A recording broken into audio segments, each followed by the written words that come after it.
Right, so today I would like to welcome Roamy Hunt, who is going to tell us all about her business. She's a babywear and consultant.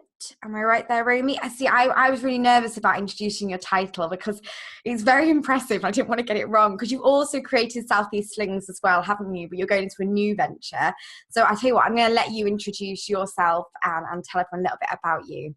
Okay, great. I'm Roamy. Yep, so I'm a baby wearing consultant. So basically what I do is I work with parents and babies, so whether they're pregnant or whether they've already got their baby, in how to use baby carriers safely and comfortably and confidently. So I set up nearly 8 years ago over in Eastbourne as Eastbourne Sling Library, which is just very much getting together with a few local mums and just showing them some different carriers, showing them how they worked and letting them borrow them for a couple of weeks to see if they were right for them. So it started off very, very small as a little kind of just a get together really, just so people could find out about different slings and carriers. And fast forward 7 years, it's gone through various different name incarnations as I've grown and moved where we live, because we now live in Hampshire.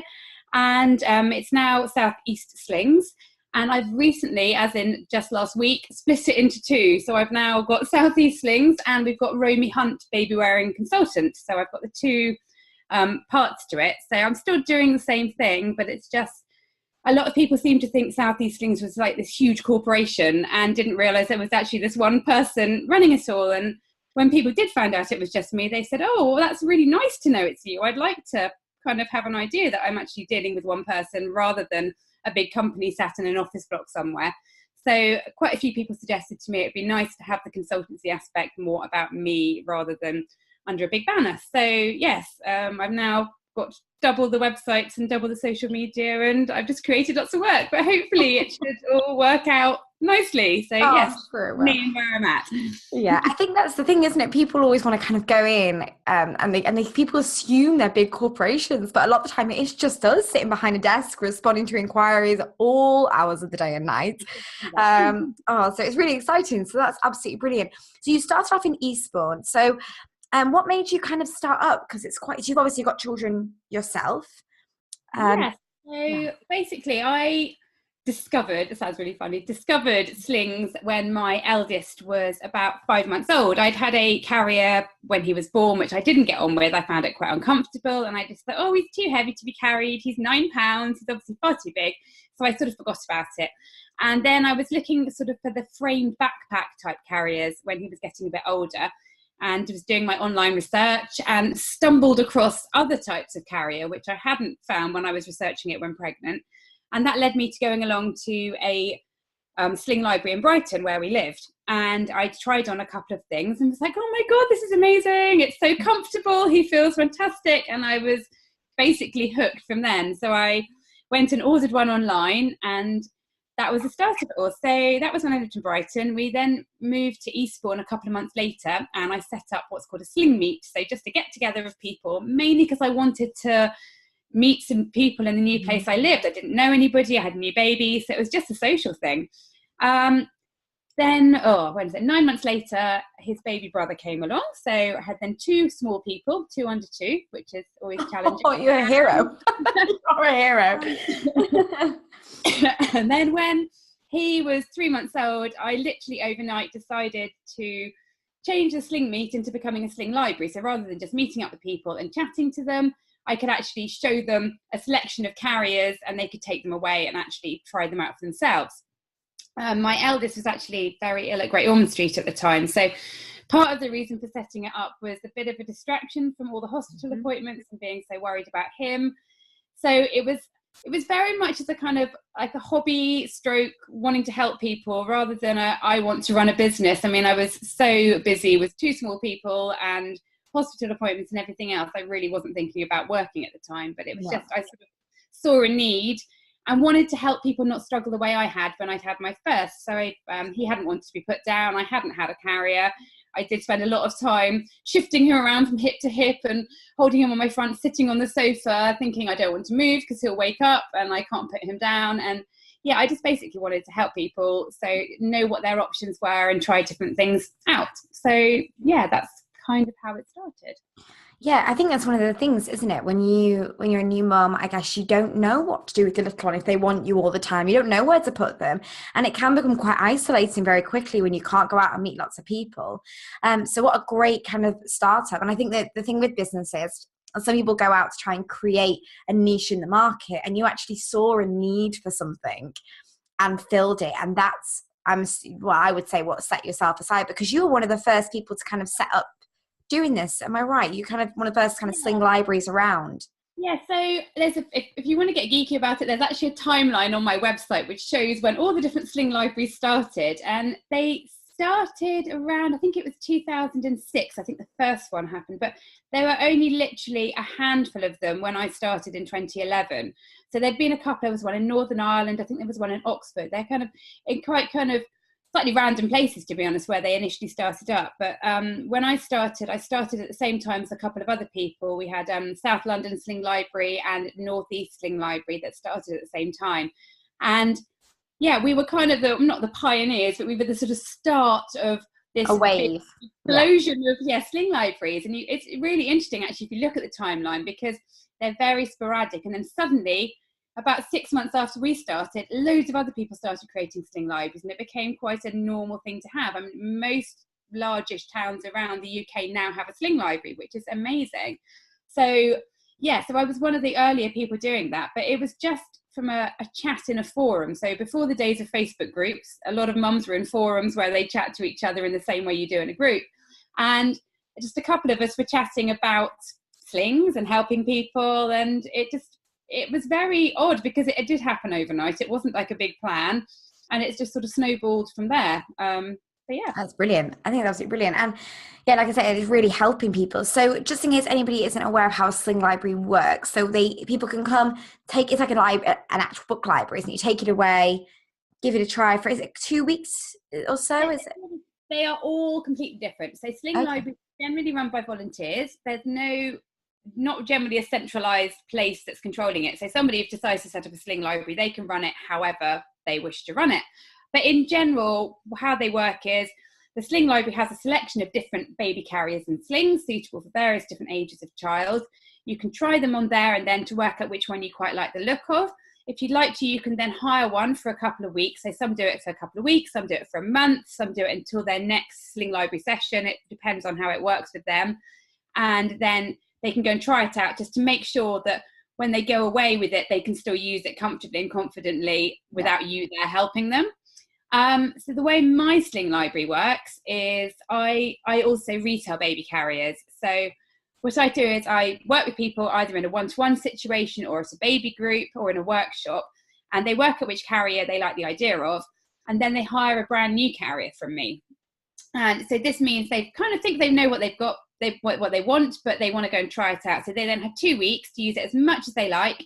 If they like it, they keep it, and that's great. But for any reason it's not right for them, they find they don't use it, or it was a little bit more complicated than they thought, and actually once they got home and they were sleep deprived, it wasn't so useful to them, they can just hand it back, and it's just cost them the 2-week hire.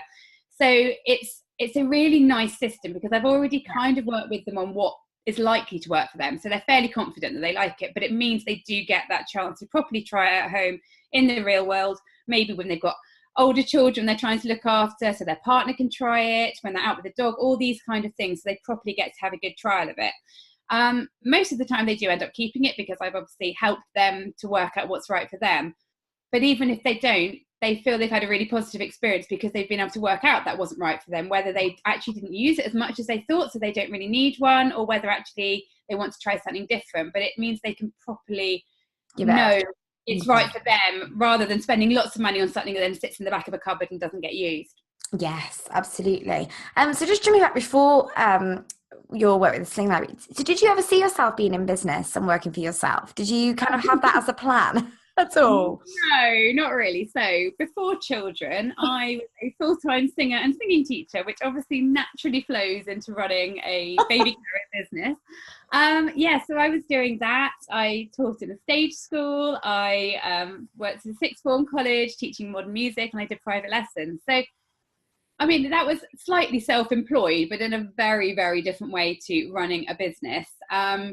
my background originally, I've got a degree in maths and computing, so I guess I'm a bit of a kind of computer nerd, but no, I wasn't anticipating ever running my own business. That was never a plan. I was planning to go back to singing teaching, to be honest. Once my children went to school, I thought, right, I'll go back and I'll probably work in a stage school again and I'll do more private lessons. But I just sort of fell into this, and there's a lot more people having babies than are wanting singing lessons. So it kind of seemed a natural thing to stick with. I had to sort of make a decision when the children went to school. I was like, do I basically cancel all of this?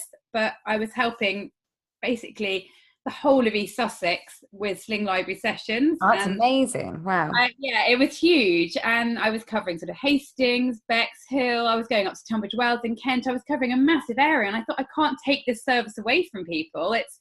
I'm kind of established, and people, it sounds really silly, but people need me. Yeah. And yeah, I went to my youngest going to school, and I was like, right, okay, so I either need to wind this up and say, thanks guys, but I'm not helping you anymore, I'm going to go back to my real job, or I need to work out a way to basically grow this and make it a proper viable business rather than just me helping everyone as a volunteer. So that's when I started the retail. I've always done the consultancy, but I've try to make that more of a thing rather than just being a kind of an added extra, just to try and make it a little bit more business-like, but still keep the very personal aspect of me helping people. Yeah, that's brilliant, because I think so many people do just fall into business, and that's the nicest way. I think, it's if we set out sometimes with a plan, it can be a bit overwhelming, but growing quite organically. And you set everything up online yourself, and so you've got all your retail and everything, you run it all. And yes, I'm a complete one-man band with all of this. I have a lovely, lovely website designer who is incredibly patient. She's actually somebody who hired quite a lot from me to begin with when I was in Eastbourne, and when I needed my website redone, I'd done it originally myself, but when I wanted it looking a bit more professional, I asked her, because she was a website designer working with small businesses, so it was absolutely perfect. And because she'd hired and bought from me, she knew what I did, because from the outside it seems quite complicated. You're hiring things, you're selling things, you're doing consultancy, it can be quite hard to get your head around, and she was amazing at totally understanding what I wanted the website to do, finding ways to make it do that, and just building it so it really captured how I wanted to portray myself. So and it's so important, isn't it? You can give her a plug if you want. Her name? She's called Lucy Woodman. She's actually not doing that many websites at the minute because she's so in demand doing various other things. But she's called Lucy Woodman, and she's based over in Eastbourne, and she's fab. So hi, Lucy. It's the thing, isn't it? Because when you find somebody who sinks in with what you need as a web designer or anything for your business, that's a fundamental in growing your business, finding the right people to come on board at the right time to make the next step. So you've now got 2 websites to run off the back of I will do, yeah. I bought all of the websites. At the moment, I've kind of got a holding page that redirects to my existing Southeast Slings until I can have a new one all built up. But I thought I'm going to have to buy all of the URLs before I start announcing it, just in case they disappear. So I have all my social media, which I've been running for the past week and a half. And I've obviously got the website as well, which is sat there with a nice picture of me carrying my eldest and a bit saying, this will soon be a lovely, shiny website. Just check back soon. But it's linking to the old one at the minute. Fab. And so with the next step of your work then, so you're going to working with people more one-to-one, are you? Or yes, I mean, I'm still going to be doing very much what I have been doing, but hopefully it'll be a little bit clearer by having the separation. So at the moment, I do one-to-one consultations with people either in their own homes or at my home, or I also do Skype and FaceTime consultations. So I've worked with people all over the world who have needed help with carriers, haven't had anyone locally, and you can do it face-to-face via a computer screen, which is fantastic. And particularly for people who've got, say, mobility issues, even if they are local, it can often be quite difficult getting out of the house. And sometimes having somebody come to you may not be quite so convenient. So it's a really nice option being able to do the online. So I do all of that. I go to local baby groups, but I also work quite a lot with manufacturers. So I go to all the big baby shows, and I'm quite often they'll have a Ask the Expert talk, and quite frequently I will be the baby carrying expert who is there giving a little talk about baby carriers, a bit of an overview on choosing one, how to know how to make sure it's safe, how to kind of find the right one for you. So I'm going around the country doing that. So I'm in London at Excel in a couple of weeks. I'm going to Glasgow in April, various different places I'll be going to do that. And that is something I bet you didn't think when you started out you'd be doing like on expert panels. Did you get No, approached not to at do all. that then, Romy? Did you get approached? Did people ask you or did they hear about you? Yeah, so because I've been doing this quite a long time, most of the manufacturers and the distributors of all the baby carriers know who I am. And having an unusual name does help with these things. I hated it when I was little, but it's really useful now. So a lot of people do know about me. I've trained quite a lot of staff who work at different distributors and retailers and that sort of thing. So I think through all of that, I've kind of got a name and people know that I hopefully know what I'm talking about and all that sort of thing. So it's just, again, it's an organic thing. You get to know people because you maybe buy products which you're going to hire out, and then you start retailing and you chat to them and you meet them at conferences and they say, oh, you could be quite presentable. Hopefully you could talk to people at this. And it's, yeah, all of these things are just kind of happen. I didn't really go out going, right, I want to do this. Mm-hmm. Been invited and then gone, yeah, go on then, I'll do that. And it sort of goes from there. So yeah, there's no plan at all. It's all just happen. It's a lovely because it's your story's so organic, and I do think so much can be online these days with people. They can be a bit contrived and they can set out to try and speak to so many people and get so many things sorted, whereas actually if you just see who you cross paths with as you go and you just come across as a good person and be open to collaboration, because what I think I love about your story as well is the competition side. Say if you know, for retail and stuff, you actually are good friends with all the other Sling Libraries and the other people who work within that industry. And so often people can go into an industry and start up and not want to speak to anybody else in it and just be on their own, like, I'm going to do this, I'm going to sell this is my journey. Whereas you've gone much more the way I like it, the collaborative, organic approach of just being a good person, really. Yeah, I mean, what's nice with the kind of industry I'm in is pretty much everybody who is doing this did it because they wanted to help other people. So obviously, yes, there's lots of other retailers and things, but at the end of the day, what we all want is for people to carry their babies safely and comfortably and to be confident doing so. So that's our main goal. And obviously, yes, I'd love everybody to come and buy all their slings from me, but at the end of the day, what's important is that people are carrying their babies safely, and that is everybody's primary goal. And because most of us set up in a similar kind of way to me, so maybe they found the carriers really useful or a Sling Library helped them, we've all come at it from a very different perspective. We haven't gone, right, I want to make my fortune, I'm going to set up a business. And to be fair, most of us don't really make much money from it. It's very much done as a thing. It's a position of something we want to help people and we want to make a difference.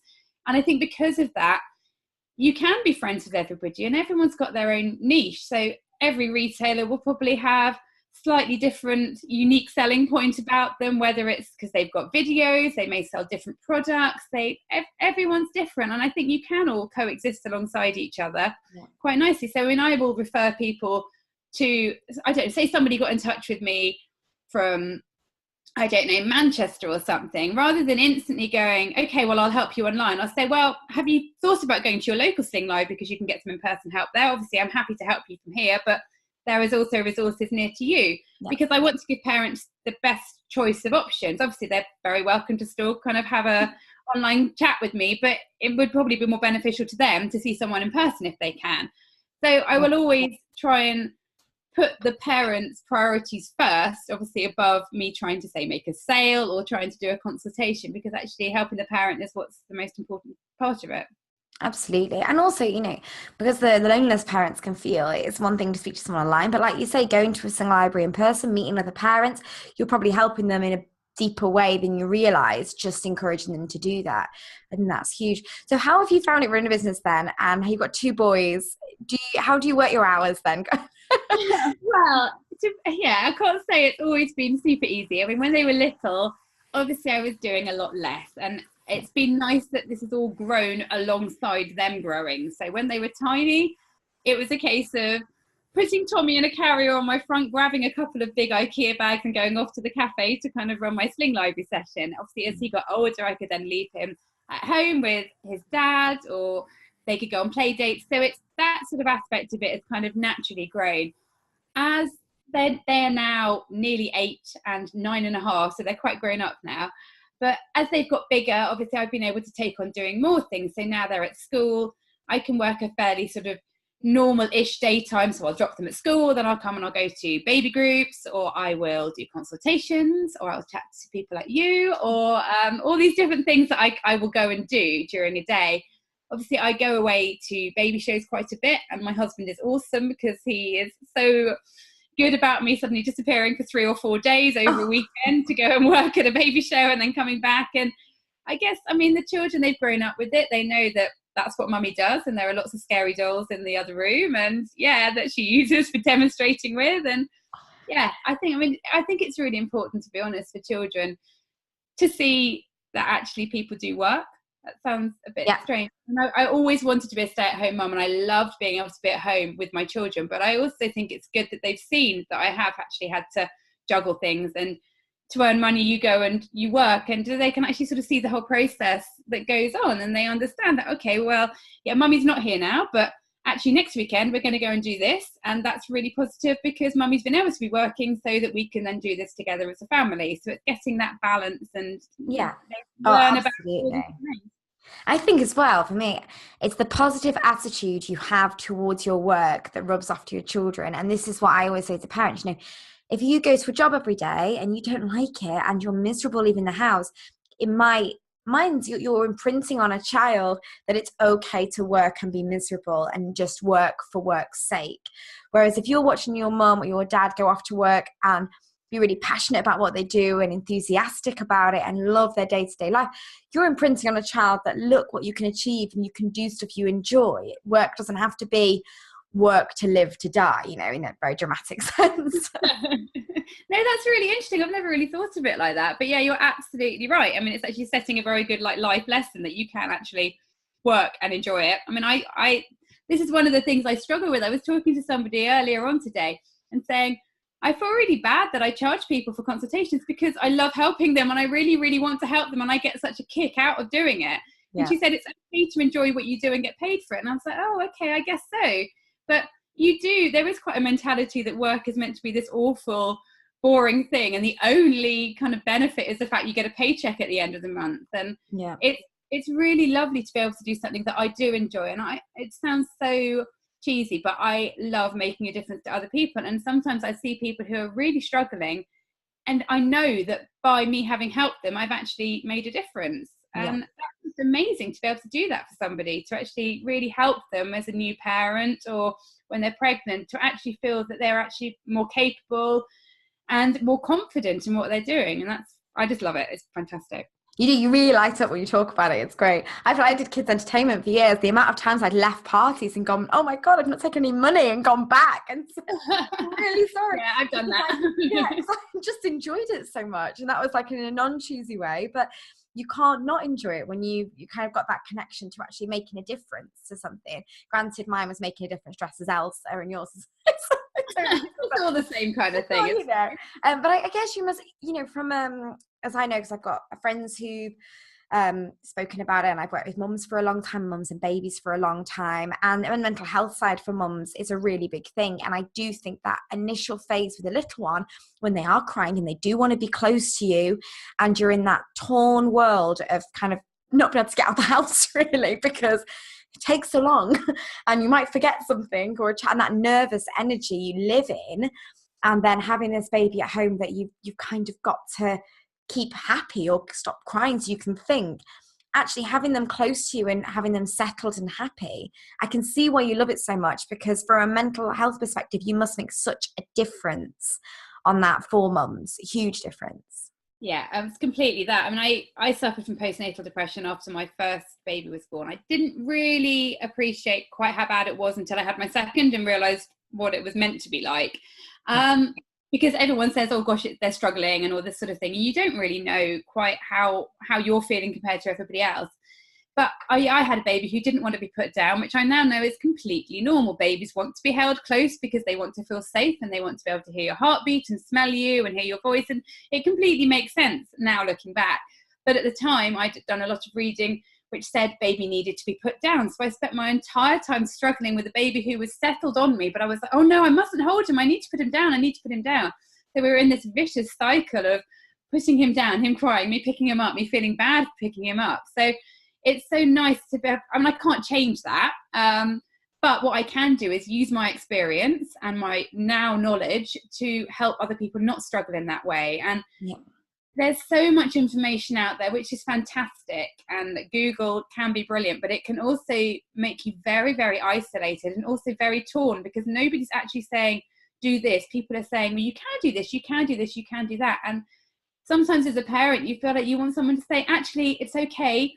You're allowed to do this. This is your baby. You're competent enough. You don't need to buy lots of different things to help with your baby. You are sufficient. You can parent. You can do this. And actually, a lot of what I do is kind of about building up people's confidence and helping them to realize they are what their baby needs. Yeah. And by enabling them to hold their baby on them, which is where baby wants to be, but give them their hands free to carry on with what they want to do, you don't end up with this big conflict between looking after your baby and getting on with your everyday life, even if it's just making yourself a drink.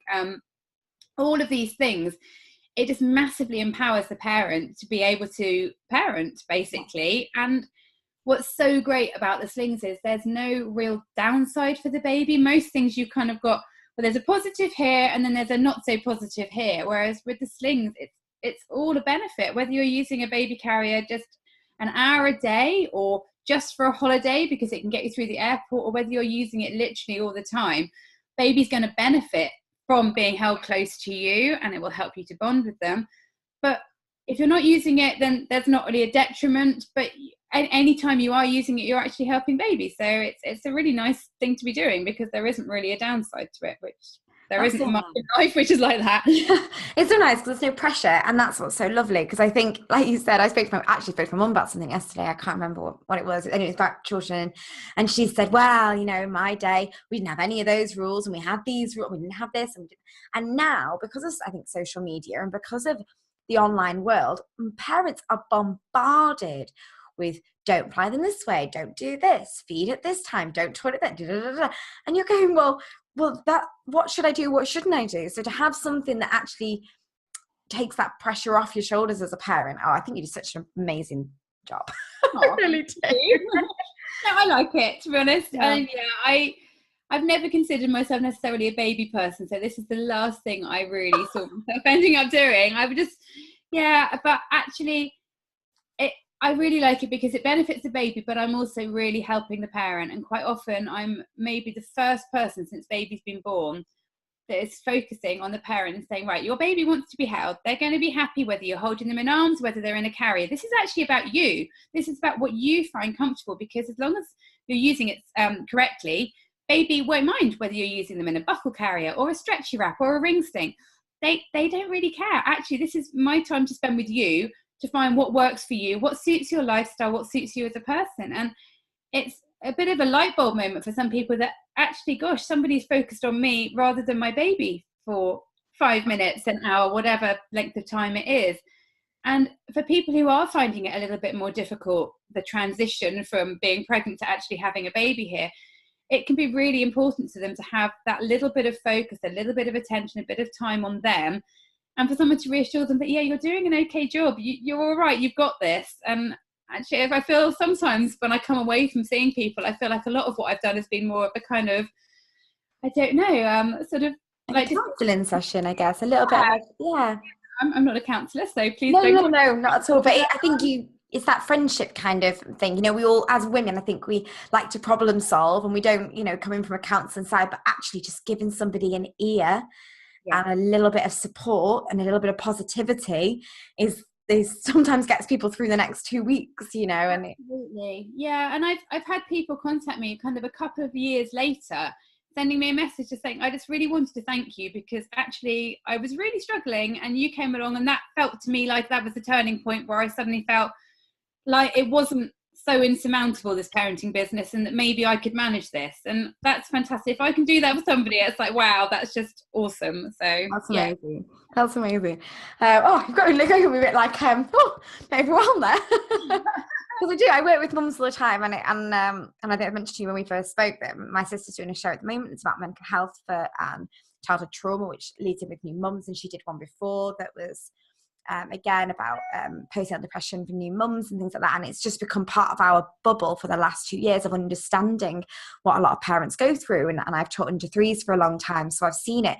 But actually, yeah, I think it's so important. So anybody who does that, to me, it's just something that needs to be talked about more, not just from a business side, but actually, I think I realised as we're chatting today, what your message is just across the board for any mums out there, whether you're a working mum in corporate or whatever, or you're a stay-at-home mum, or you are running your own business from home. You've just kind of got to have that openness to anything and everything, and speak to Roamy. Everybody should. Absolutely. Everyone should. Everyone listening to this should. Yeah. I know better when I don't have a child. Amazing. I mean, when I set this up, it was seen as quite a hippie-ish thing to do, to use baby carriers. It's become a lot more mainstream now. I'm totally not a hippie kind of person. My name in the forums is really not a hippie, because I kept having to say to people, no, I know I'm doing this, but I'm not a hippie. That's totally not saying there's anything wrong with being a hippie. I'm not. Yeah, I don't classify myself as that. And for me, it's always been really important that using a baby carrier is completely what your parenting style is, what you've chosen to do or not do. It's completely irrelevant. If it's a useful tool to you, then it's a useful tool. And you don't need to be a particular type of parent or adhere to a different type of, parenting style in order to find it useful. And I've always been very much about breaking down that barrier. So it's not about, oh, I do this, therefore I use a baby carrier. It's another useful tool, like using a buggy or maybe having a cot or any of these things. It's just something that's really, really useful. And yeah. I there's no judgment. Some people classify certain types of carrier as being more of a baby wearer. It's like, that's rubbish. No, if you're carrying your baby, whether it's in arms or in a carrier, then you're carrying your baby, and that's what's important. My job is to find the right one for you so that it makes it easy for you to use it, so you do actually use it. And yeah, so I've always been very, very strongly opinioned that it shouldn't be a kind of a parenting style. It's just a useful tool. And yeah, even if you only want to use it for 2 weeks while baby is newborn to get you through a colicky phase, that's great. That's been beneficial, fantastic. If you want to carry your child until they're 5, that's great too. But anything in between, it's all good. Amazing. Wonderful. So if you, from a business side, you can jump back to business, but from a business side, have you got any advice that you would offer to anybody who is maybe taking the same route as you, has fallen into something quite organically and is growing it? Is there any kind of words of wisdom you'd pass on? I think I was quite lucky, and when I started that there weren't very many Sling Libraries around. I know specifically for this industry, what a lot of people do is they'll see a need, but they'll feel the need to grow it very, very fast, because they're like, well, there's all these people I want to help, and so therefore I need to have 100 carriers and I need to do this. And I think it's really, really important to start off slowly. It's much easier to start slowly and then expand than it is to try and do too much too soon and then try and claw it back. So when I was lucky, I started with just 5 carriers that I had of my own. I contacted lots of different retailers and manufacturers, and I got a few donations, and I got a few things that sold to me at a cheaper price. But I did it really slowly, and I wasn't this size 8 years ago. I started very small. And I think the temptation is, particularly if you can see a need, is you want to suddenly skip 5 years ahead and be that size. And it doesn't work like that. And it's really difficult if you do grow too big too quickly, because you don't have the infrastructure in place, but you also don't necessarily have the experience. Yeah. So although it's so tempting to want to go really big really early, I think start small, expand slowly. You can always accelerate it if you need to, if you're going well, but just try not to do too much too soon. Just kind of find your feet in what you're doing and then go from there.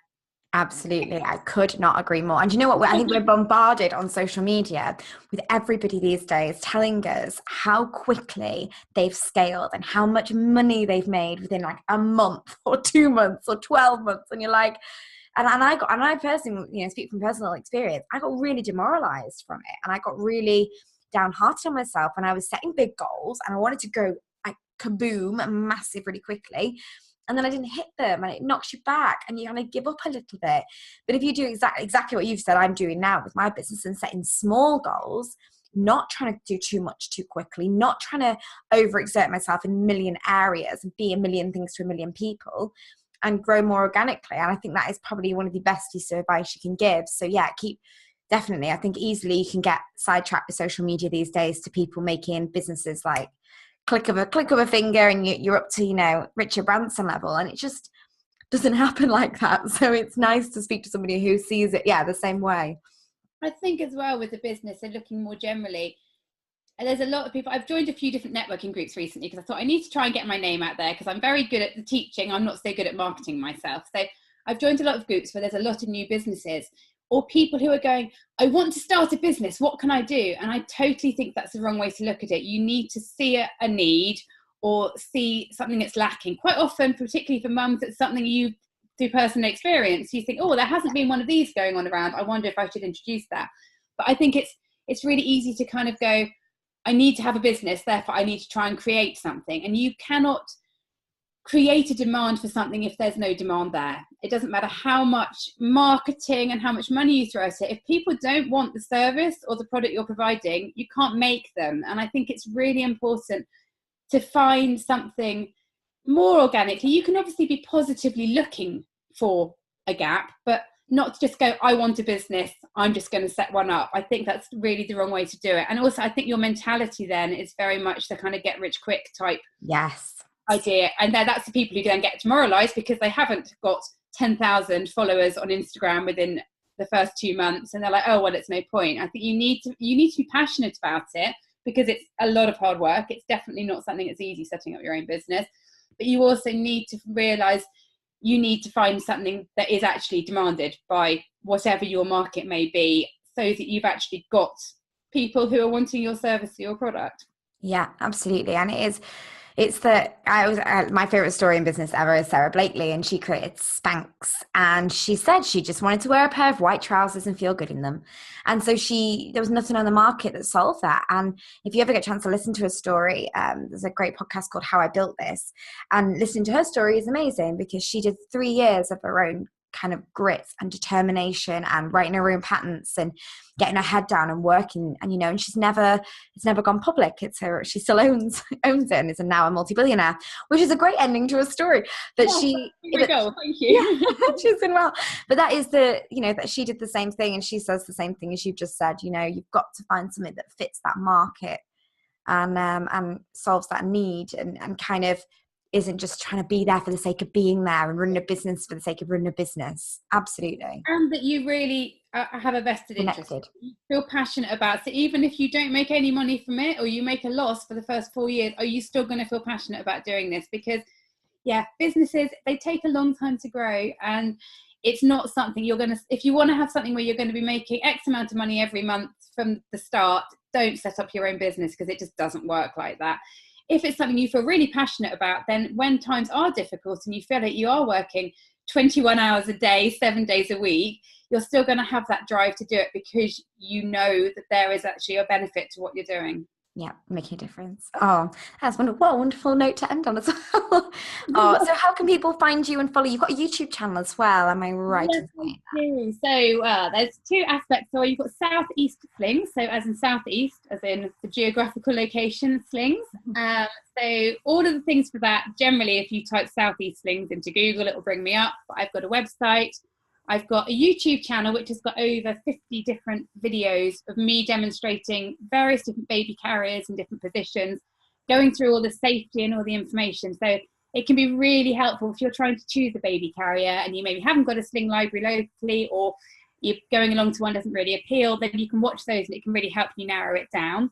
So that's youtube.com/Southeast Slings. I'm on Facebook, which is East Slings, because Southeast Slings had already gone. And then I'm on Twitter. When that happens, isn't it? So annoying, and you can't get it back. We've tried everything. We can't get it back. The person who owns it doesn't run it, but she can't manage to give it to me. So it's all very traumatic. And then I'm on Instagram and Twitter as Southeast Slings. So that's all of those sides. Then the consultancy side, it's Roamy Hunt Consultancy. So Roamy is ROA for Alpha, M for Mother, Y. Roamy Hunt Consultancy, and I've managed to get everything the same for that. So that's the website, Instagram, Facebook, Twitter is a little bit shorter, but if you type Roamy Hunt Consultancy in, it'll come up, so that's fine. So I mean, Roamy's an unusual name, so to be fair, if you probably put Roamy into Google, you'll be able to find me. You might find loads of my personal pictures on Twitter, who knows? But yeah, I think it's all fairly good on there. Yeah, so that's me. It's basically Roamy Hunt Consultancy and Southeast Slings. And you should be able to find all the different retail and also all the resources and things I've got on there. Oh, amazing. Thank you so much, Roamy, for talking to me. It's been, I feel so positive after speaking to you. Now, I hope people do check your page out and do get in touch. Like you said, even if it's just for a referral for their area as well, you can, connect them up and link them up with people. Yeah, and I'm really happy for people to get in touch with me. If you've got an existing carrier and you're like, I'm not quite sure if I'm using this right, I don't mind. You haven't bought it from me. I'm still happy to help, even if it's just me signposting to one of my videos going, watch this, watch that. That should help you. I just want to help people carry their babies safely. That's the key thing for me. Obviously, if you then want to go and buy something, that would be lovely. But if you don't want to, then I'm really happy to help. So yeah, just get in touch. If you've got any questions about baby carriers, just ping me a message. I am on my computer all the time because I'm really sad and have no life. And so yeah, I reply to emails. Join the club. No, it's great. But yeah, I reply to things really fast. So if anyone's got any questions, just hit me up on Facebook or Instagram or send me an email. Amazing. Oh, thank you so much. Well, thank you, Laura. No problem. And yeah, you can check out all of our other interviews as well of My Mum Means Business. And if you have any questions or if you'd like to be interviewed, do drop me a message too. And I will see you on the next interview. Bye-bye.